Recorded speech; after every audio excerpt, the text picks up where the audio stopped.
સત્યનું ગ્રહણ કરો. ભગવાને આવી સરસ બુદ્ધિ આપણને આપી, આવું સરસ જીવન આપ્યું છે કે શું બરબાદ કરવા માટે, ખોટી શક્તિ વ્યય કરવા માટે, બીજાનું ગુણ દોષ દર્શન કરવા માટે? કૃપા ત્યારે જ સમજજો જીવનમાં કે હવે રામની કૃપા થઈ છે.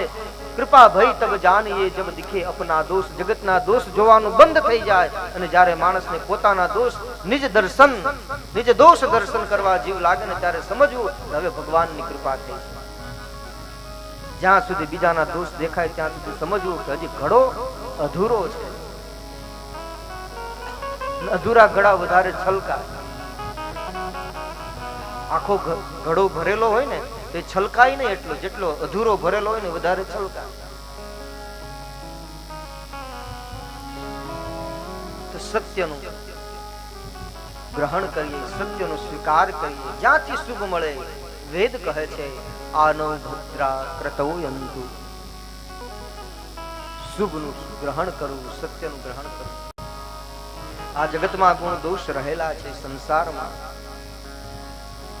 તો માણસ દુખી થાય છે પોતાના કર્મથી.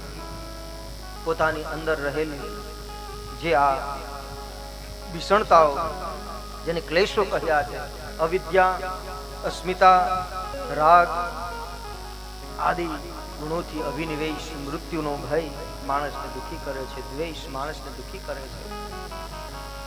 એ ક્લેશથી મુક્ત જ્યાં સુધી માણસ ન થાય ત્યાં સુધી માણસનું મન એ સ્થિર થતું નથી, એ શાંતિ અને સુખનો અનુભવ કરી શકતો નથી.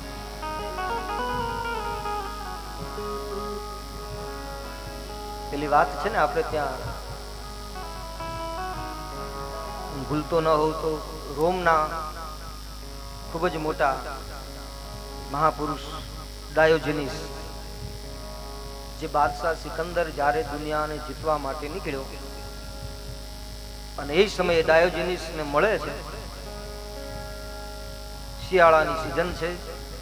ડાયોજેનિસ એક નદીના કિનારે બેઠો છે, એની બાજુમાં એક કૂતરું સૂતું છે આરામથી. ડાયોજેનિસની વાતો સાંભળીને પેલા સિકંદર બાદશાહને એમ થયું ને મળવાની ઈચ્છા થઈ, એટલે મળવા માટે આવે છે. અને ડાયોજેનિસ પૂછે ને કે તું ક્યાં જા છો? તો કે હું એશિયાને જીતવા, પછી પૂરી દુનિયા જીતી લઈશ, પછી શું કરીશ? તો કે આરામ કરીશ. આ તો મહાપુરુષ હતા, અવધૂત સ્થિતિમાં હતા. એમણે પેલાને ન કહ્યું પણ પુત્રા સામે હાથ ચીંધી અને કહ્યું કે બેવકૂફ, આરામ કરના ભી નહીં જાનતા. એ આરામ કરના ભી નહીં જાનતા. ક્યું? તારે એટલી લડાઈ કરવી, એટલું ફરવું, એટલું ઝઘડવું, એટલું દોડવું, અને છેલ્લે તારે કરવો તો આરામ જ છે. તો અત્યારે જ આરામ કરીને આ કૂતરું આરામથી સૂતું છે. લોકો દોડે છે શાંતિની ખોજમાં, પણ શાંતિ ક્યાંય બહાર મળતી નથી. શાંતિ આપણી અંદર છે. શાંતિ બહાર નથી, શાંતિ આપણા ભીતરની અંદર છે. જે યાત્રા આપણે બહાર કરી રહ્યા છે, જ્યારે જીવ અંતરંગ યાત્રા કરે છે, અંતરાત્મામાં યાત્રા કરે છે, ત્યારે શાંતિનો અનુભવ કરે છે.